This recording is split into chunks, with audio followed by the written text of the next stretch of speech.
मुख्य यजमान के रूप में श्री विश्वनाथ जी मिश्रा, उनकी सहधर्मिणी सविता देवी मिश्रा विराजमान, और सारा परिकर यहाँ जितने भी विराजमान हैं सब शिव के ही रूप हैं। सबके हृदय में अपने प्यारे भोले बाबा का दर्शन करते हुए सबको बार बार प्रणाम।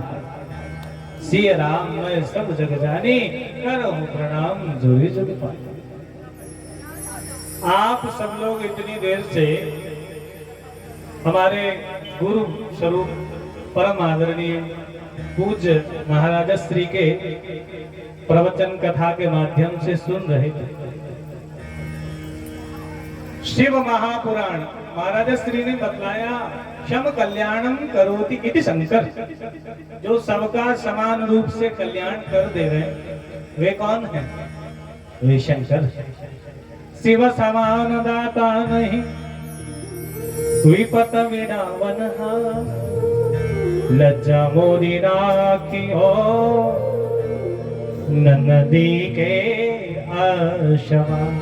और ऐसे संत मिल गए आपको, पुण्य पुंज विन मिला ही न संता, सतसंगति संस्कृति कर अंता। बिना पुण्य के पुंज के प्रभाव के ऐसे महापुरुष मिलते भी कहां हैं।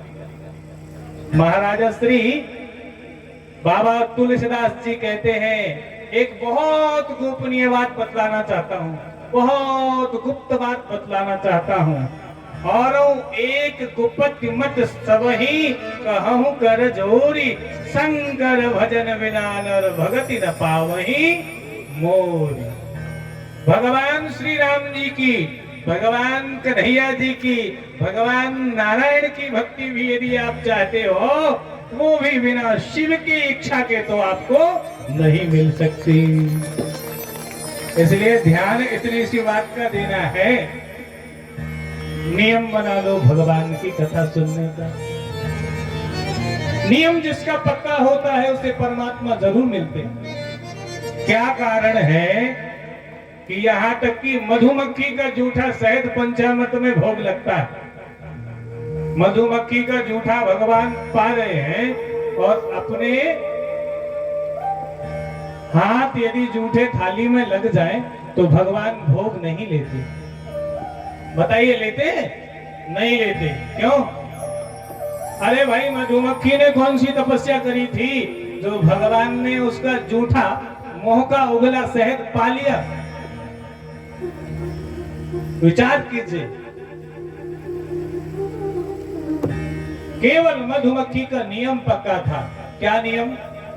हम लोग पूछे, काय बहन मधुमक्खी, तुमने ऐसी कौन सी तपस्या करी जो भगवान इतने प्रसन्न हो गए कि आपके तो मुंह को उगलो खाए रहे हैं और हमारा जूठो हाथ ही लग जावे थाली में तो भोग नहीं लेते?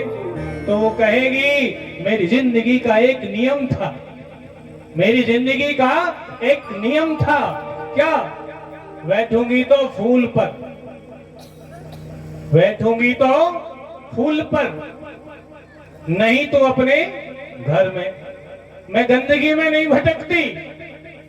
और इंसानों के तो नियम ही नहीं। कभी तो 9 दिन के व्रत हो रहे हैं और कभी 10वें दिन फिर जय श्री राम। अरे साहब, कथा में भी बैठो तो नियम से, श्रद्धा से, विश्वास से। कहने का यही भाव है। आपको अनेकों नई नई बातें पता चलेंगी। बिल्व पत्र का महत्व क्या है, बाबा शिव ने भस्म धारण क्यों की, बाबा रुद्राक्ष का क्या महत्व बतलाते हैं शिव पुराण के माध्यम से, 12 ज्योतिर्लिंगों की क्या कथा है।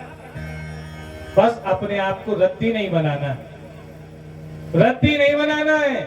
जब मैं यहाँ कथा आरंभ हो रही थी उस समय मैं देख रहा था कि इधर उधर चलायमान मन थे कुछ लोगों के, पर जैसे ही पूज्यवर की वाणी का गंगा जल आप लोगों के कानों में गया, कथामृत आपके कानों में गया, सब स्तब्ध होकर के बैठ गए। ये देख करके बड़ा मन प्रमुदित हुआ, प्रसन्न हो गया, बहुत अच्छा लगा। रद्दी नहीं बनाना है। जैसे न्यूज़पेपर आता है ना, न्यूज़पेपर सवेरे आता है तो बहुत कीमत होती है, दोपहर तक उसकी कीमत कम हो जाती है, फिर शाम को तो कीमत और कम, दूसरे तीसरे दिन तो वो रद्दी के भाव बिक जाता है, उस पे समोसे पोहा जलेबी बिक जाते हैं। चौथे पांचवें दिन तो पैरों में कुचला जाता है, रद्दी हो जाता है। क्यों?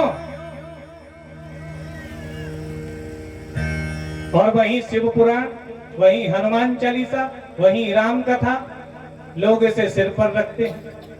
क्यों? क्योंकि अखबार में संसार की खबर छपी है और शिव पुराण में शिव जी का नाम छपा है, भगवान का भजन छपा है, हनुमान चालीसा में भगवान की कथा छपी है।